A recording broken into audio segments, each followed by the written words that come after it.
নমস্কাৰ। অহা 28 জুলাই 2025 এই সময়খিনিলৈকে এই পাঁচটা ৰাশিৰ ব্যক্তিয়ে কোনো কাৰণতে ধাৰ দিন নকৰিব। সমান্তৰালকে তেওঁলোকে কাজিয়া পেচাল নকৰিব। তেওঁলোকৰ মানসিক অত্যাধিক চাপ থাকিব, অৰ্থাৎ মানসিক অত্যাচাৰ বলি হ'ব পাৰে। তো সেয়েহে এই পাঁচটা ৰাশি সাৱধান থকাটো খুব জৰুৰী।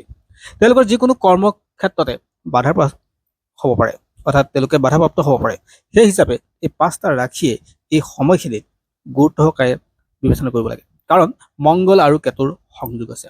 মংগল আৰু কেতু সংযোগে ব্যক্তিক অংগকাৰক দোষলৈ দিয়ে।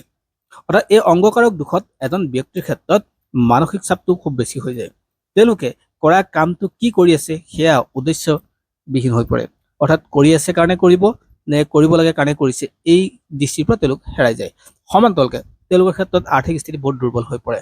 তেওঁলোকৰ সাহসো কমি যায়, তেওঁলোকৰ নিজৰ স্থিতি দুৰ্বল থাকে। আৰু এনে অৱস্থাত এই ব্যক্তিয়ে, অৰ্থাৎ এই পাঁচ ৰাশিৰ ব্যক্তিয়ে হনুমান মন্দিৰ যাব লাগে প্ৰত্যেক দিনলৈ। অৰ্থাৎ 28 জুলাইলৈকে যিমানকেইটা মংগলবাৰ পৰে হনুমান মন্দিৰ যাব লাগে।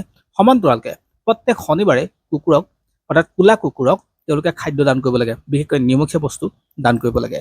আৰু দান কৰাৰ পিছত তেওঁলোকে এই সমস্যাৰ পৰা লাহে লাহে মুক্ত হ'ব পাৰে। গতিকে তেওঁলোকে হনুমান মন্দিৰ যাব, হনুমান চালিচাও পাঠ কৰিব আৰু কলা কুকুৰক খুৱাবও লাগে। আৰু ইয়াৰ পৰা তেওঁলোকৰ মুক্ত হ'ব। আৰু এই ৰাশিকেইটা হ'ল মেঘ ৰাশি, সিংহ ৰাশি, কন্যা ৰাশি, বৃশ্চিক ৰাশি আৰু মকৰ ৰাশি। এই পাঁচটা